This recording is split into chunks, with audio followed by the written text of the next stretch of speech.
from the Unshackled studios in Melbourne. This is WilmsFront, brought to you by the Unshackled.net. Now here's Tim Wilms.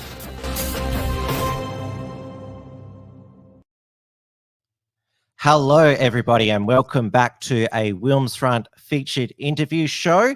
It has been a while on a different night, this Wednesday, the 15th of December, 2021, and we are on a different YouTube channel, the Unshackled YouTube channel, as well as for tonight, the Unshackled's Facebook page. This is because the WilmsFront YouTube channel received a strike after Monday's Tim's News explosion because apparently it contained medical misinformation, even though I stuck to the facts about the Omicron variant, played the footage of the doctor who discovered it from South Africa, who said it was mild, but apparently YouTube didn't like that rational commentary.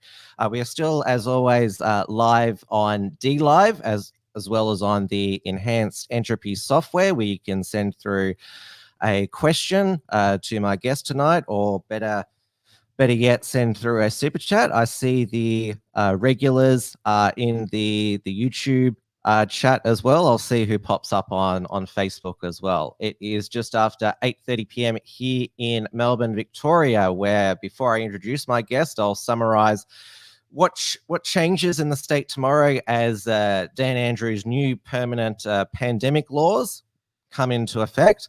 Now, Dan is on holidays. Just before he left for holidays to I don't know where, he made the permanent or the pandemic declaration for a month. And today we had the Health Minister Martin Foley issue the first health orders with the advice of the Chief Health Officer Brett Sutton. So masks remain in indoor retail settings, which is annoying, but they have made one concession to the unvaxxed, that they're allowed to shop in non-essential retail, so Kmart, Bunnings, JB Hi-Fi, but they're still locked out of everywhere else. I assume that they're keeping masks in indoor retail settings because, well, now the unwashed, unvaxxed are going to be in the shopping centres, and so the masks are needed to protect everyone. And also there is an Omicron scare at a gay nightclub in inner Melbourne. So there's fears that it's going to turn into a nightclub super spreading event like what's happening in Newcastle the past few days. They had over 1,000 cases today in New South Wales, but the new Premier up there, Dominic Perrottet, has held the nerve of the government, and he has brought back the vaxxed and unvaxxed together again, and also got rid of masks everywhere except those what are deemed high-risk settings, such as public transport and airplanes and aged care and hospitals. But the health minister, Brad Hazzard, said that we can expect 25,000 Omicron cases per day in January. We'll see where that gets. But yes, as always, Victoria still has reasonable amount of restrictions, while New South Wales much more free. The Freedom Ball is happening tonight. I think they found a new venue, the Aussie Cossack there. Some people have said that Dan's gone on holidays because there's a private prosecution starting on Friday, which is trying to charge him with treason. I'll get into more of that probably when it happens on Friday evening. Now, turning to my featured guest, as we have as we have seen in Melbourne in 2021, we've had lockdowns 3, 4, 5, and 6, making Melbourne the most lockdown city in the world. So it's no surprise there was an explosion of new activists joining the local freedom movement.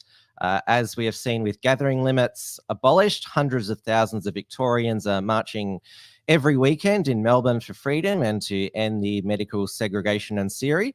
One of the most dedicated freedom activists of 2021 is Joel Gilmour. I met him briefly at one of our Occupy Spring Street live streams on a Friday night when the dance floor was just starting to get busy.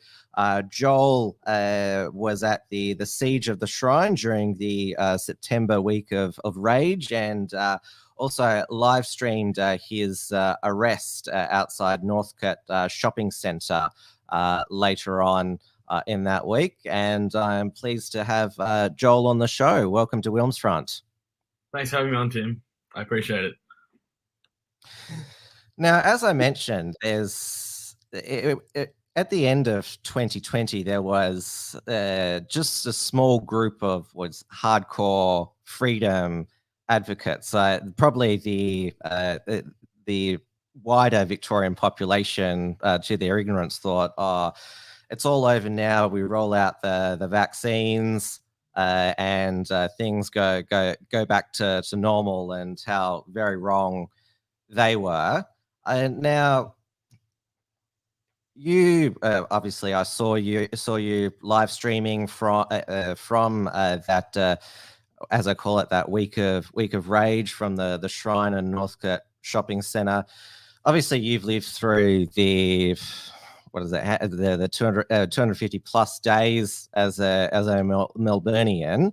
Talk us through your experience and why you decided to get active. It all started as me just going as a regular protester after waking up to what's going on and seeing the truth. And eventually, after my first time going, I saw afterwards how the news portrayed the whole day to be as a negative, violent, and aggressive day. And from my experience, I saw the complete opposite. Everyone was so loving and caring, and it was actually a really nice place to be, surrounded by so many like-minded people that, have the same view and understanding. And after I saw the news, portray that sort of look, it angered me, honestly. So obviously I went back the next time, and the whole day was sort of the same again. There was a few maybe aggressive moments here and there, but other than that, the day was great. And the news once again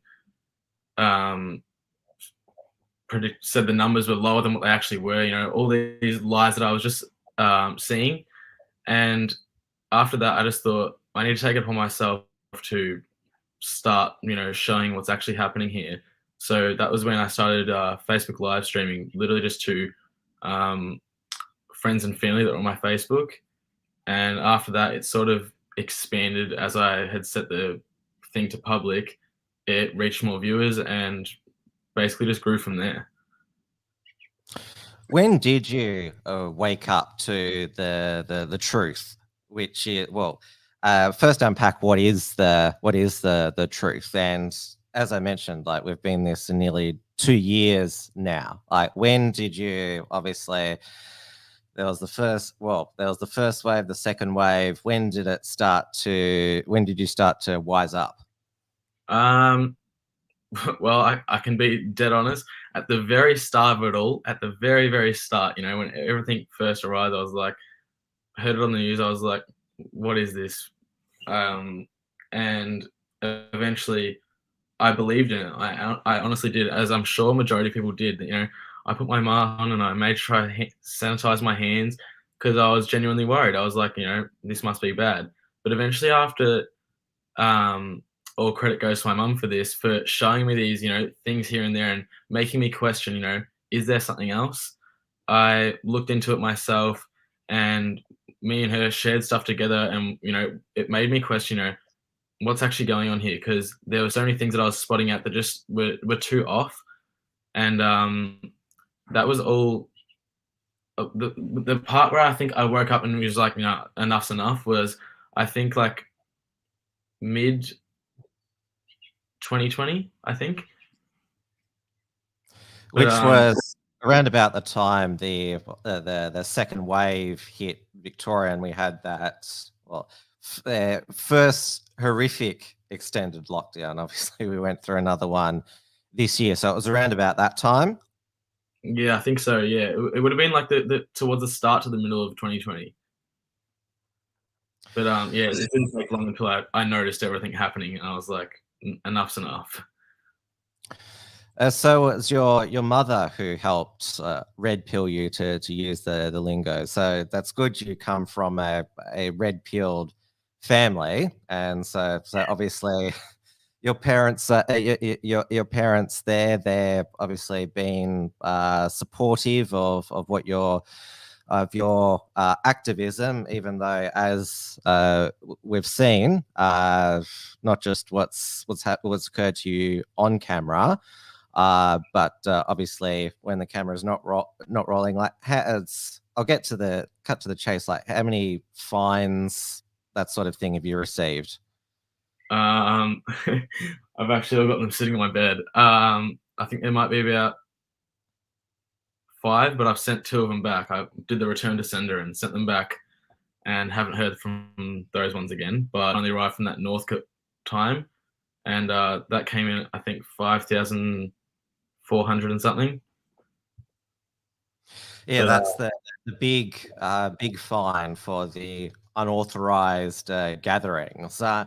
They won't publish what are going to be the new fines under the new permanent pandemic laws until midnight. But I do know that in the amendment process, the maximum fine, well, that can be issued by the courts has been reduced from something like 21,000 to 11,000. And even though a lot of the freedom activists, well, I'd say all of them, called Rod Barton, who was the crucial vote, a traitor, he did get rid of that horrible aggravated pandemic offence, which, well, somebody like you, they could have tried to in the future jail you for 2 years, or if that was in place back then, jail you for 2 years.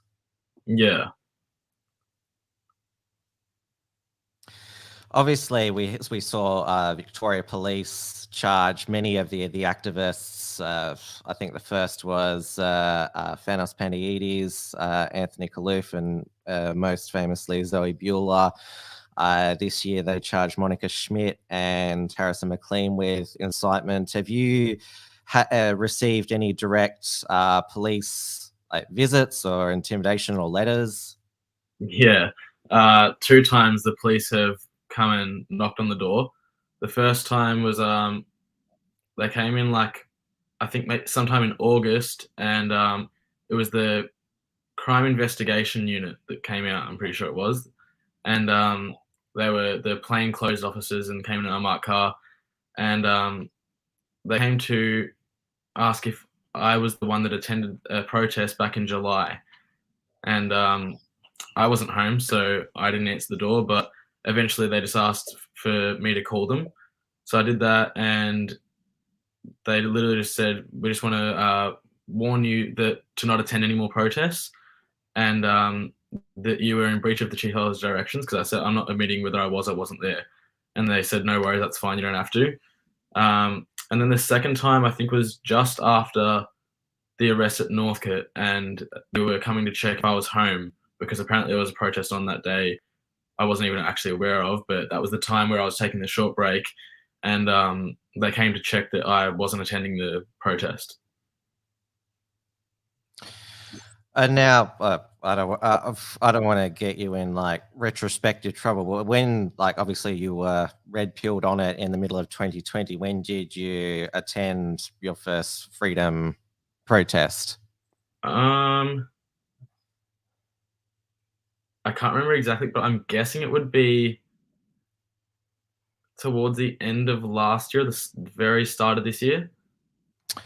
Which is obviously in 2021 when we had restrictions but not a lockdown. The police were much more restrained. We'll use that term, but definitely this year we've compared with 2020. I mean, obviously, you were at the shrine where they deployed the rubber bullets. I think they first deployed those at a previous Worldwide Freedom Rally. The last. Yeah, I captured them when they first pulled them out, and that was a pretty horrific moment, honestly.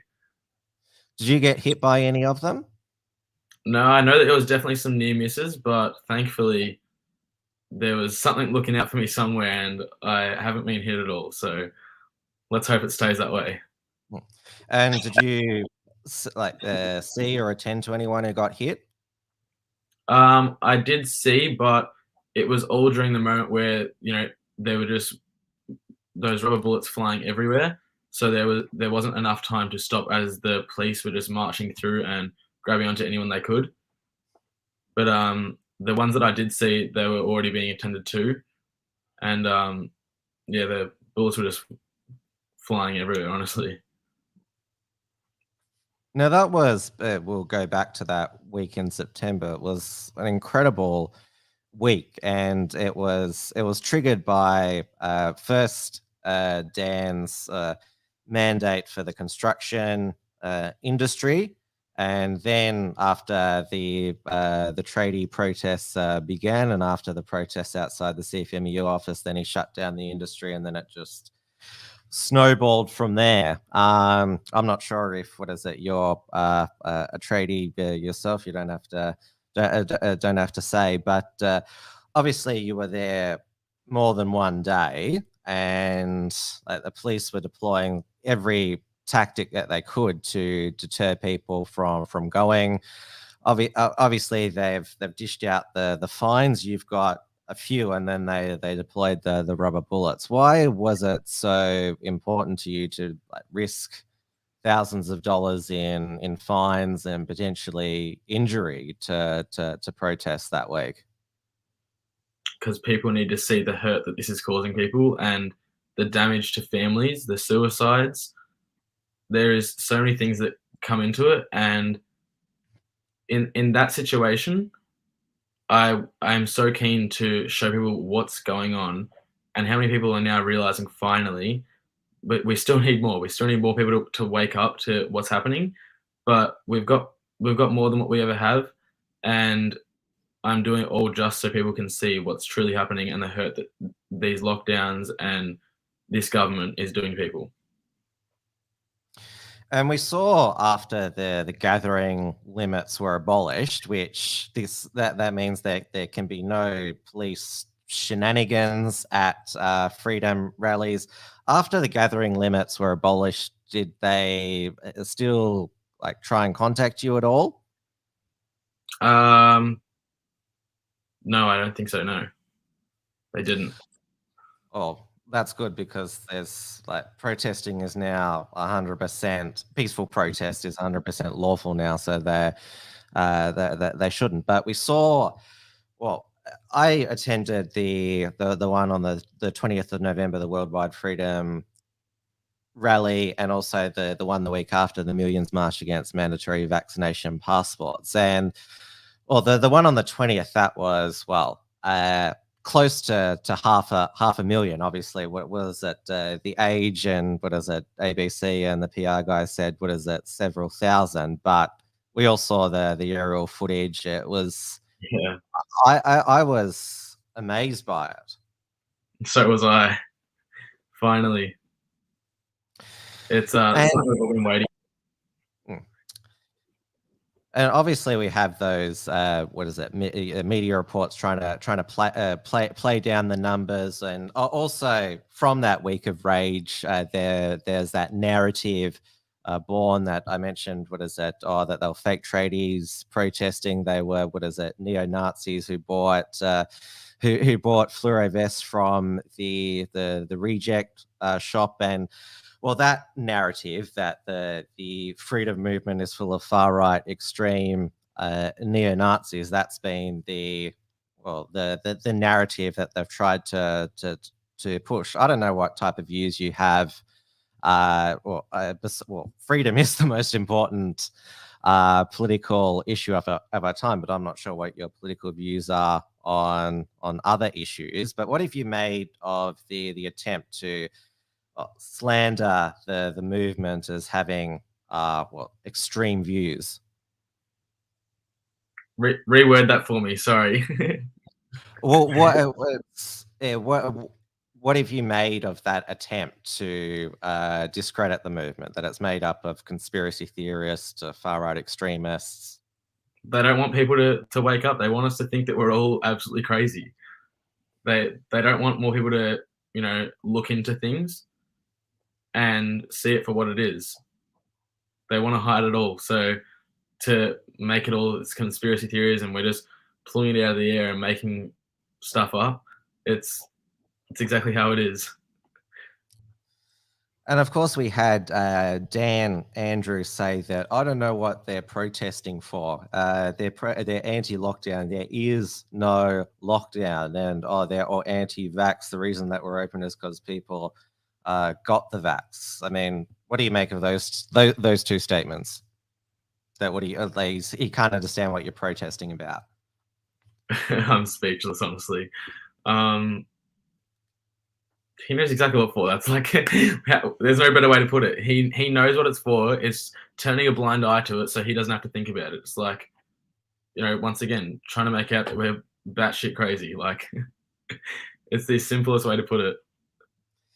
And he seemed to imply that because I'm not sure if I don't know if what your vaccine status is. You don't have to say, but Dan is implying that because 90% of Victorians over the age of 12 got double vaccinated, that means they support him, which is rubbish. I mean, he mandated them.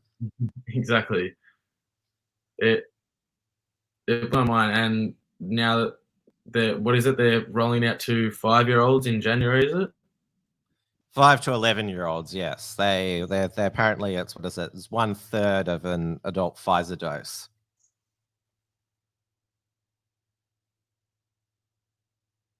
Oh, Joel just dropped out for a moment. Are you back? Sorry, is it back? Yeah. Yeah, it popped up with a little thing, said I was muted. I've lost my train of thought, sorry. I was talking about the child vaccinations. They're like 1/3 of a adult dose of Pfizer. Yeah, I mean, it's everybody's freedom of choice. I respect anyone that's vaccinated. I respect anyone that's not vaccinated. All I ask is for people to be open-minded and look into things and question, why are so many people standing up against this? And, there's vaccinated people now and there's unvaccinated people now at these protests. It's all about no segregation now, and we want to be one and united. And there's obviously the narrative that it's a pandemic of the unvaccinated. Though, as we're seeing, what is it with this Omicron explosion starting with Sydney. Obviously, it's transmitting through the vaccinated. Now, obviously, as you said, it's people's freedoms of choice to get it. The science says it offers you individual protection, some individual protection, but it doesn't achieve herd immunity. There seems to be this false belief amongst a lot of people that an unvaccinated person, you can get COVID from a vaccinated person if you're vaccinated, but you're going to get the same level of sickness no matter where you're infected from. Like this idea that you're going to get super, super sick from an unvaccinated person. And this is the sort of silly thing that they're saying, oh, don't hang around the unvaccinated. Yeah, and now that the boosters are coming in, if you don't get the boosters, then you're considered not vaccinated anymore. Where do people think this is going to end? Because to me, it only looks like it's getting worse, and we haven't seen the worst of it yet. We think, we might think we have, but it's not over yet, unfortunately.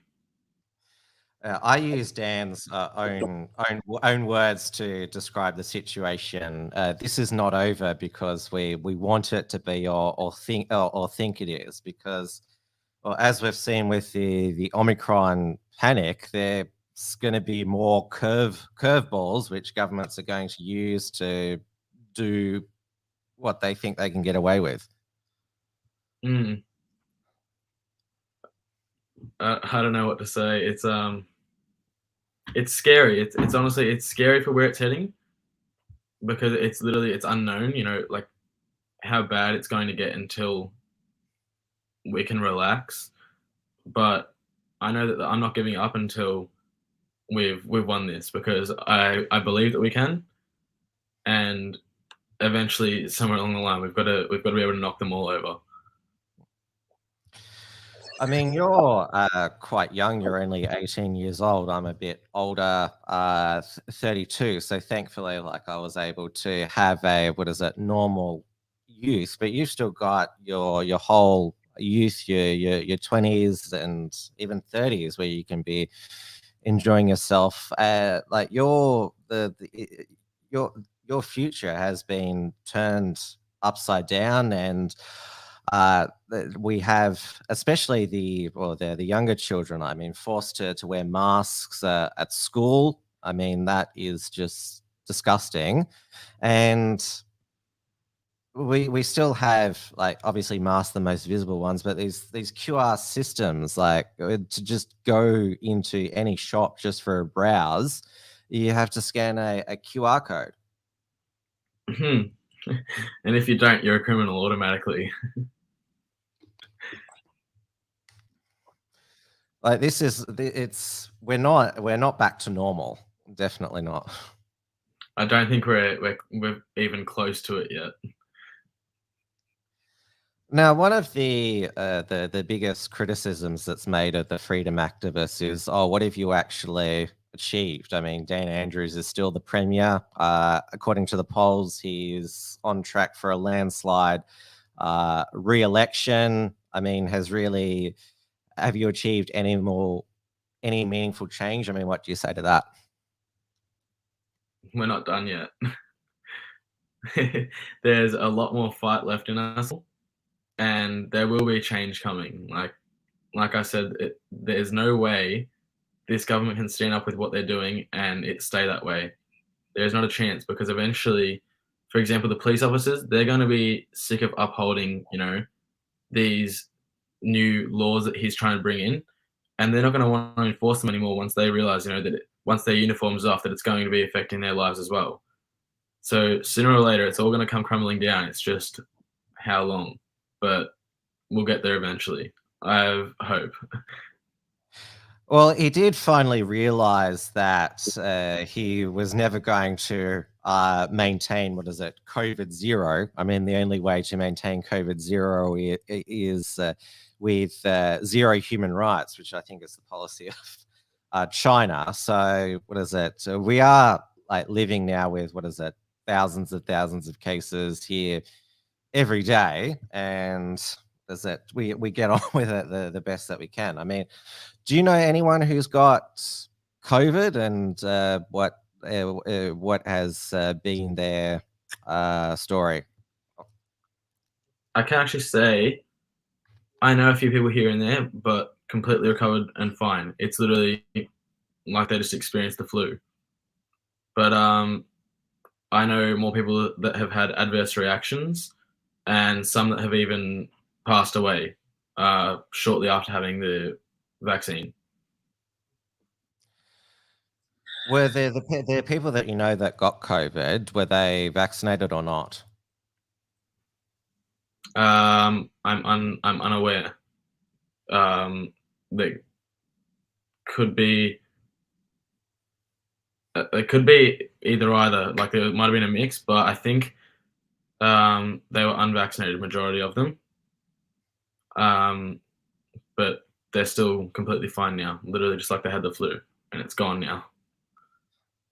All the people that I know who got COVID over the past 2 years, well, unvaccinated at the time. Some are still unvaccinated, well, because they've got natural immunity now, but they've all made a full recovery. Obviously, they're young males, so more likely to make a full recovery. They're also the ones more likely to have an adverse effect from the Pfizer vaccine. But yeah, I haven't known anyone who has needed to go to hospital or let alone had to go on a ventilator.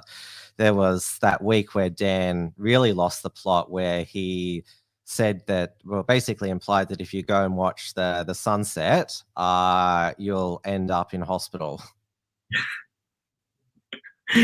The stuff that man comes out with, I just don't get it. I don't know how anyone believes it and go, oh, that sounds right. Okay, best we don't go watch the sunset. Like, how does that sound normal to anyone?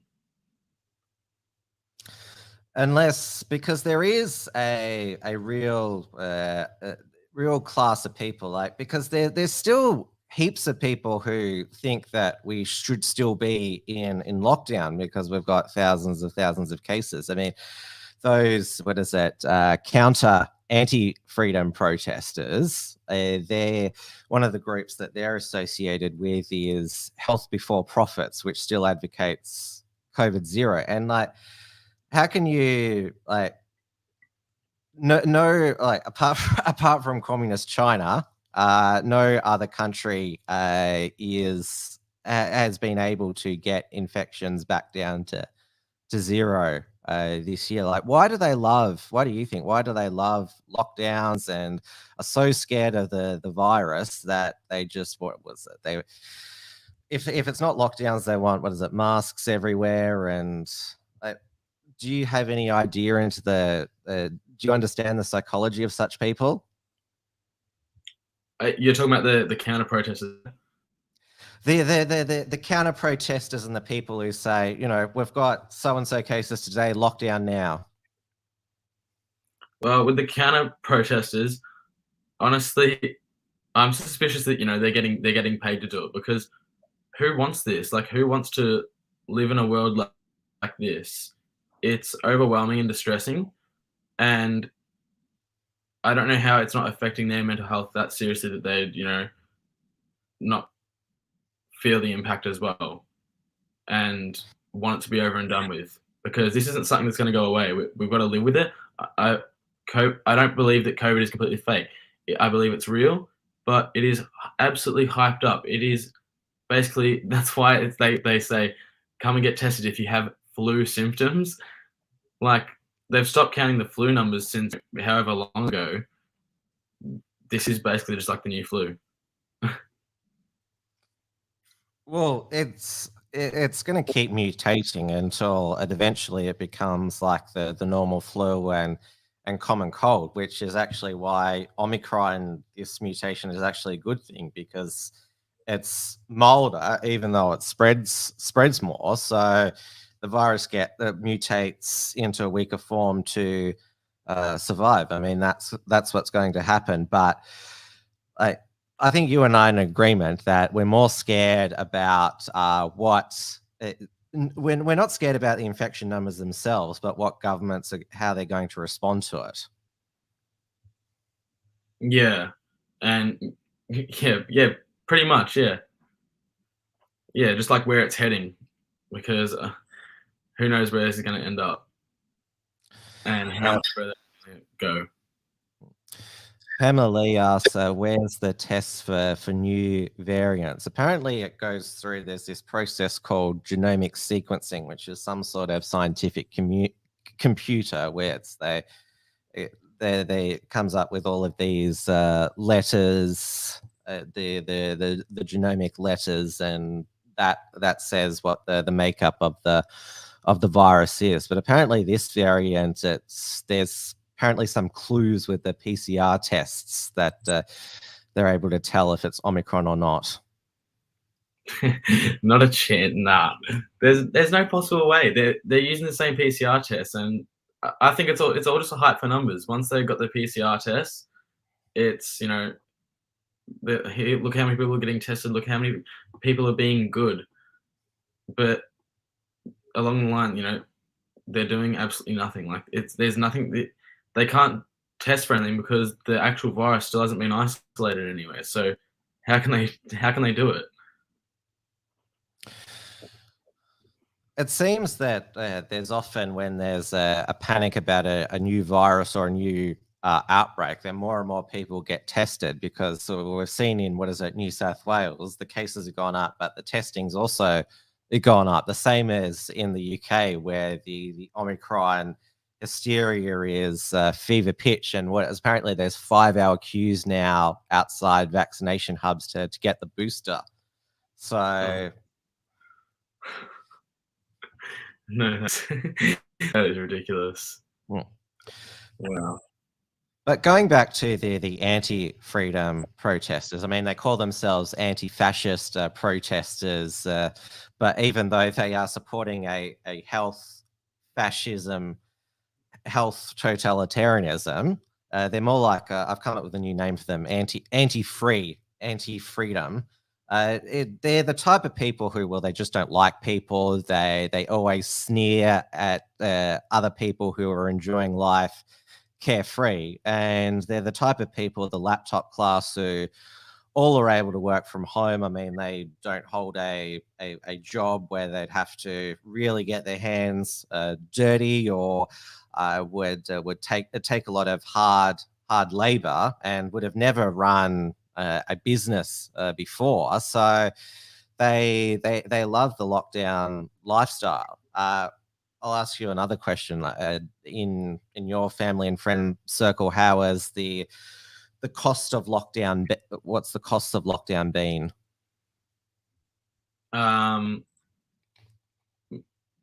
Mental health declining. You know, many issues there. I can see the impact. You know, that their moods change a lot quicker because of these lockdowns. You know, like especially once we're in them, I see an impact majorly in their moods.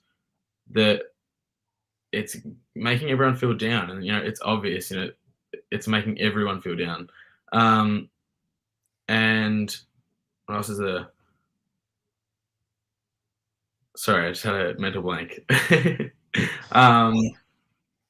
Do you know people have lost their job because of the lockdown, Yeah. or had a business destroyed? Yeah, many people that have lost their jobs, and many that, you know, still want to be able to even get a job, and now they can't if they don't have a vaccination. And yeah, the vaccine mandates, they are they're the current form of totalitarian policy, because obviously the lockdowns were just coming far too unpopular. So the governments have come up with this deal: get vaccinated and you get your freedoms back. But now we don't know for how long. I mentioned what's happening in the UK, where everyone's panicking about a Christmas lockdown. But what is it? They had a full lockdown for both the vaccinated and unvaccinated in Austria recently. They've got a nighttime lockdown in the Netherlands. So where does that end?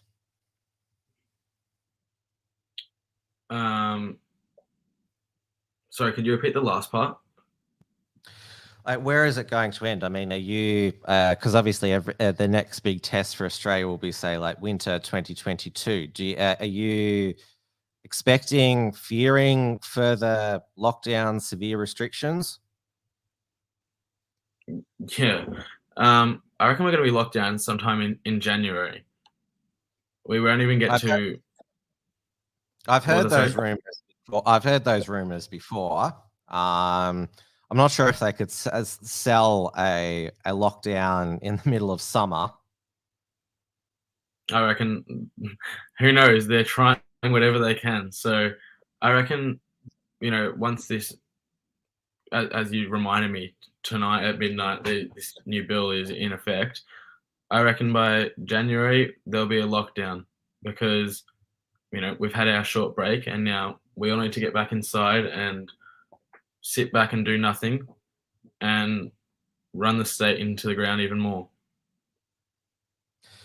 What do you think? You said that said the expression "run the state into the ground." Do you think that there's people? Well, that's what Dan Andrews want to basically destroy, like small private businesses. We all know the extreme costs of lockdown. So, what is their motivations for doing it again? Do you think? I'm still questioning that myself. I still, I can't pinpoint, why would this be a thing, I've heard, all the depopulation and all that, but I'm still questioning, there's so many other things that come into factor. It's like, where is this purpose, in all of it? Why? I'm still asking myself, and I can't figure it out. I can't figure out exactly what's motivating them to want to do this. Now, going back to the anti-freedom protesters. Now, obviously, there's well, as I said, freedom is the most important political issue of our time.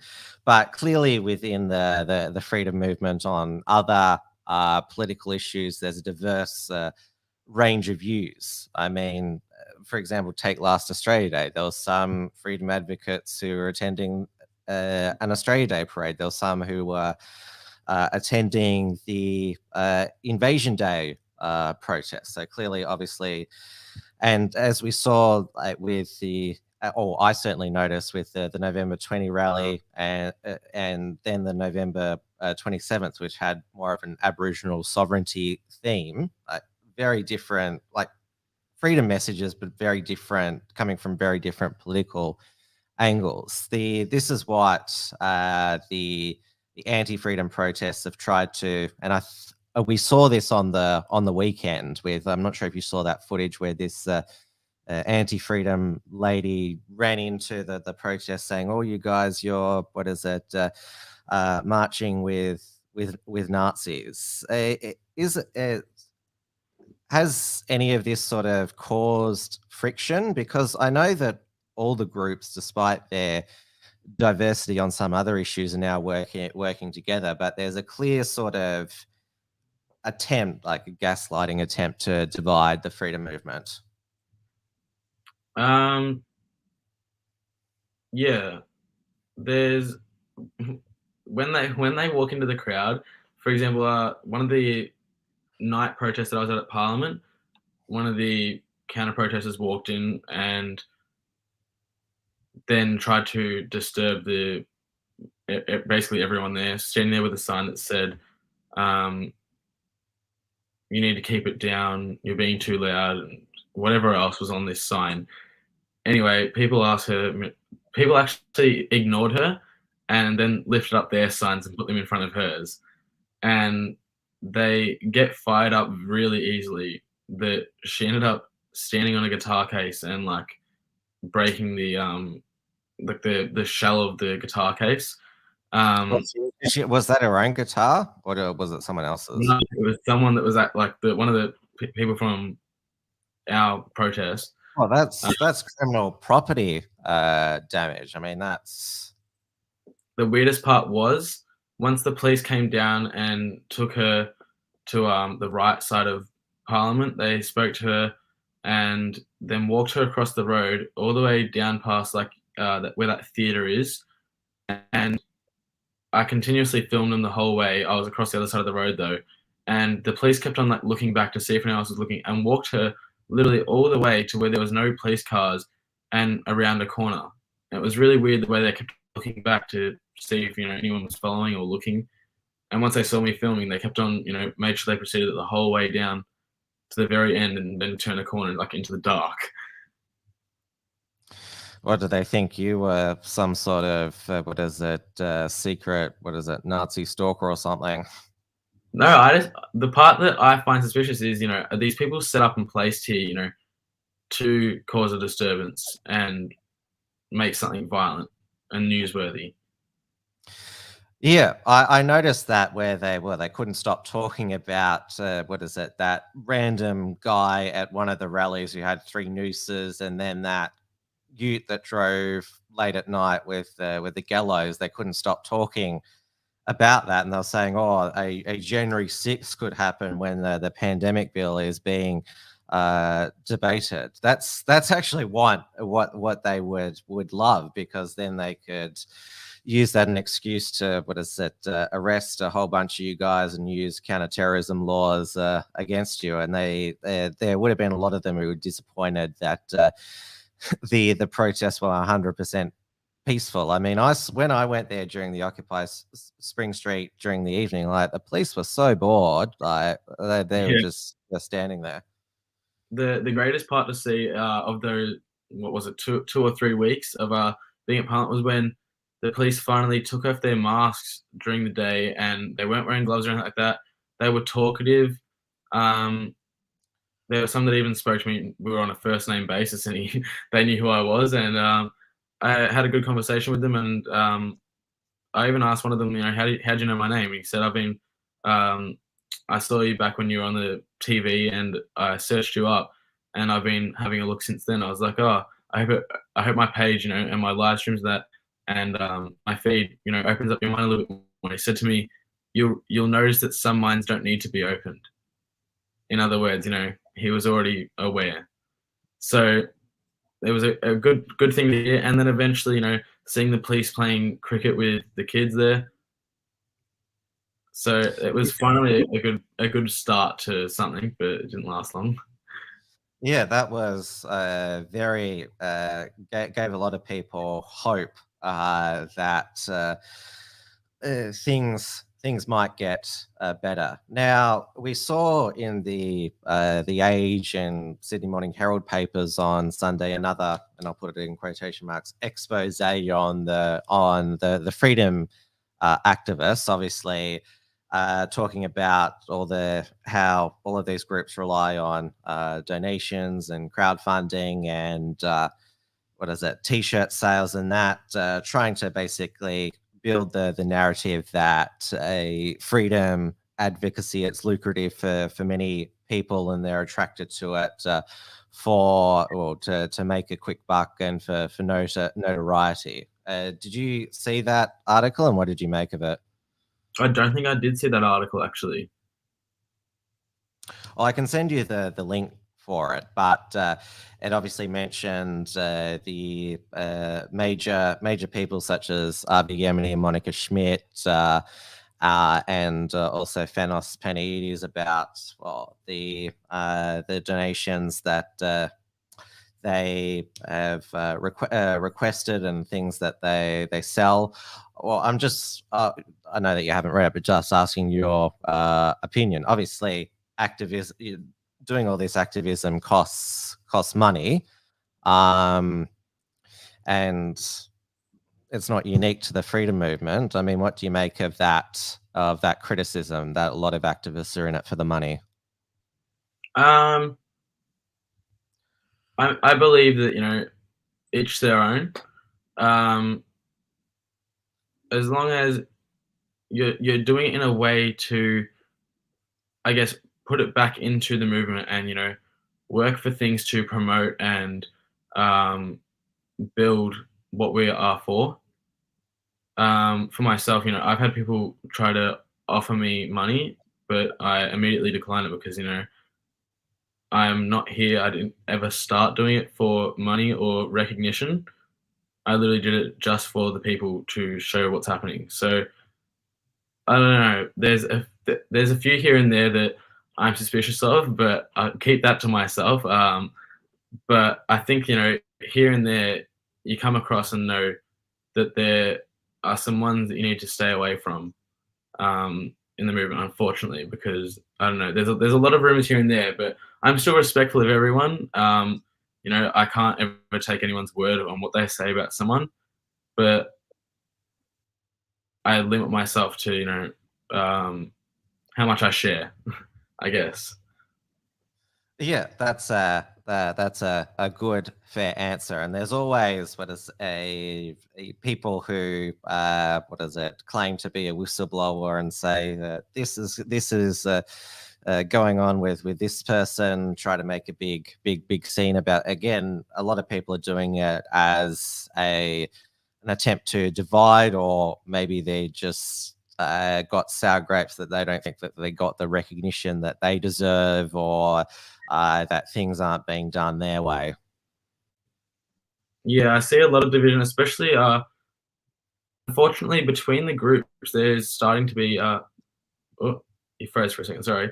There's starting to be a bit of division actually between the groups, and I find a lot of confusion in that because we all want to be united. We all want the same thing, but they're letting small things eat between each other and split groups apart. Like there's now all these different, movement groups, and it's so hard to keep up with. Like it's so hard to know what events on this Saturday because there's all these different groups, and you've got to go in individually and check like each different one because people have been split apart, and they're like, okay, I'll just go on my own and create another group. But we're all wanting the same thing, and we're all there for the same reason. But they let small things get between each other and break it apart, even though we want to be united. It's not all these different groups. It's not a completely bad thing. I mean, as I mentioned, they all have different views on other political issues, and so had their own spin on the freedom message, which is okay. Like, I don't care about all the other activist views on, as I mentioned, Australia Day or those other sort of like cultural, social issues, because they're for freedom. But there's also all these groups that, well, they don't organize things, but they're a presence at events such as the Freedom Keepers, and also the Peacemakers as well. And I think that they're the Peacemakers. There's a lot of demonization of them, clips taken out of context. But what I've seen of them, they literally do keep the peace by making sure that people aren't provoked by the media or police there, because tensions can run high, and so you need people such as the Peacekeepers to, or on your own side, just sort of talk people through things. Yeah, 100%. There's definitely those, as you were saying, those clips that get taken out of context, and that's a very frequent thing I see. That there's people trying to paint people the complete opposite to what they are, but those are the ones that you can clearly see through and go, okay, you're just trying to split people apart and push them away from that person. There's a fair few things that I've seen, but it's just like, that's just ridiculous stuff, and it's trying to split the whole movement and divide everyone. There's one Telegram group in particular, but I won't mention that now. But it spreads a lot of negativity, and sometimes I just click on that just to watch, what's new in that, what more stuff are they trying to spread out, and it's just crazy some of the stuff that they put in there. And now, have you had any? I mentioned the latest hit piece in the papers. Have you had anything written about you in the media? I have noticed on, especially after your Northcote arrests, like the social media anti-freedom types were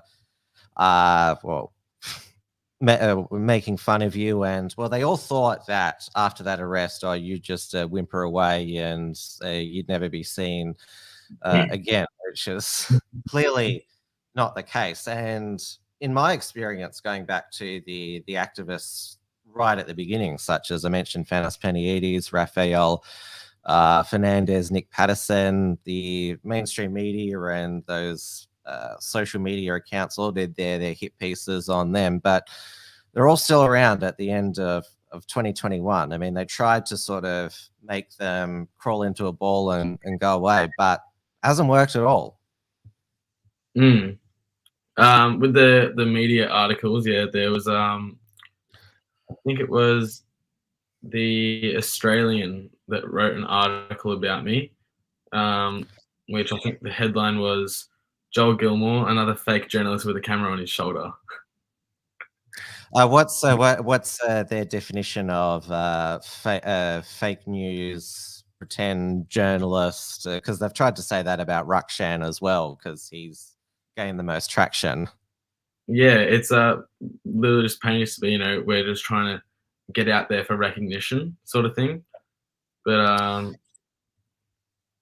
yeah, Well, what is it? Every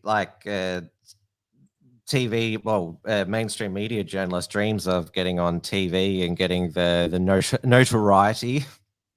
yeah. But I don't know. I don't know how I'm painted as a fake journalist. But Well, freedom of the press means that anyone can be a journalist. The same with free speech. I mean, free speech is universal. Same as free press is. There's no accredited media. I mean, just because Dan only allows the corporate media into his press conference doesn't mean that they're the only legitimate accredited media. I'm not sure if you saw that footage of Jacinta Ardern shut down a press conference because there was a non-accredited question in the press conference. But the mainstream media, they're extremely angry that the people are going to all these other sources, and their audience is depleting, which is also why they've been perpetuating the government fear to get eyeballs watching the 6 p.m. news. I mean, bad news sells. Sorry, I dropped out for a second midway through that part. I think I just missed a few seconds of what you said. I was saying that the mainstream media, they push the fear narrative because that's what keeps them relevant, because the people that don't buy into that, they're looking at other sources, just as whether it be you or Rakshan. Yeah. There's a lot of alternative sort of media groups now popping up to, show what the truth of what's happening, and not just on this topic either, but on a whole different range, just as news would, but with more truth to it, obviously, and showing the whole lot of everything. There's a lot of different ones that have now started up after seeing how many lies come out of mainstream media.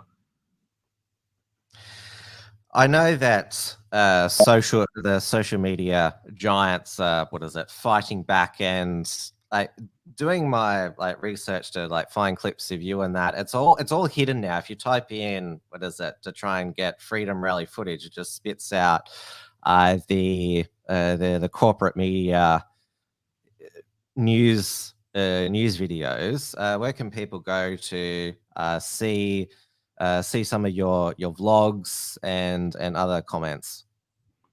I have been so heavily shadow banned on Facebook that it temporarily made it impossible for me to live stream.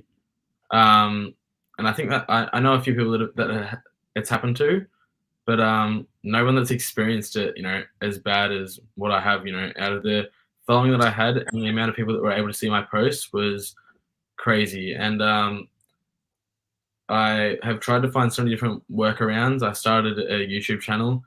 Didn't know that you had to have at least 1,000 subscribers on there to be able to live stream on there. Oh no, you can live stream on a YouTube channel within 24 hours of activation. You don't need 1,000 subscribers. Really? Yeah, because the not this channel, but the channel that I normally stream my show on, WilmsFront, that only just got above 1,000 subscribers this year, even though I've been streaming on it since 2019. Strange. Wow.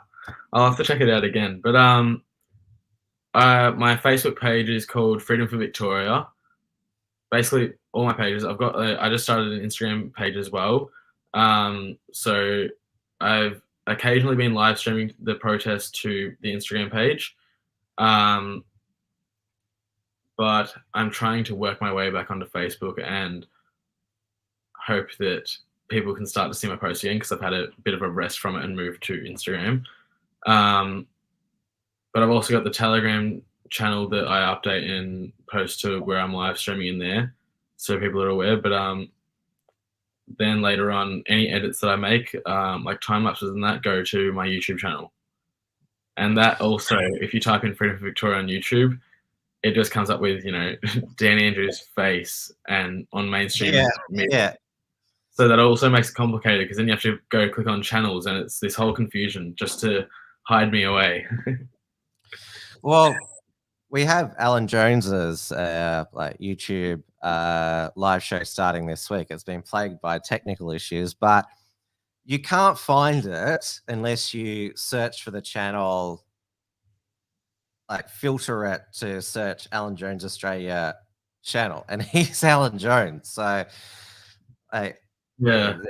if it's happening to him, it's happening to a lot. After the show, send me all the links to your social media so I can put them all on the show notes page, so my audience can sub to them. And it's been great to finally have an in-depth chat with you tonight, Joel. I'm sure we'll see more of you, and we'll run into each other again at another event sometime soon. 100%. Thank you for having me on. And have a good Christmas and New Year, and well, let's have some hope that 2022 can be better than 2021, 2022, but don't count on it. Yeah, that's don't hold your breath. We can only hope. Take care. You too. All right, everybody, that's it for this special Wednesday night edition of WilmsFront. I'll be back tomorrow night with, well, a regular Thursday night WilmsFront, 8:30 p.m. Melbourne time. We'll have to be on the Unshackled YouTube channel because the strike lasts for a week. I haven't done WilmsFront for a while, so it's 2 nights in a row. Tomorrow will be episode 150.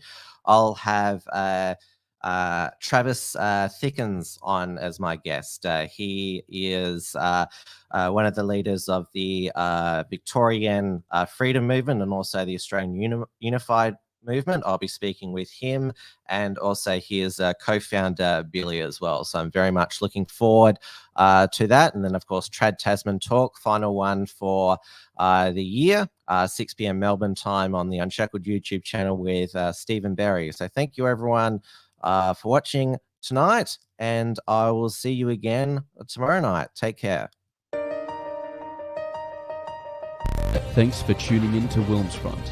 Visit timwilms.com or Rational Rise TV to view the archive of episodes. And keep visiting the unshackled.net to view all our shows, and to keep up with the latest real news and analysis.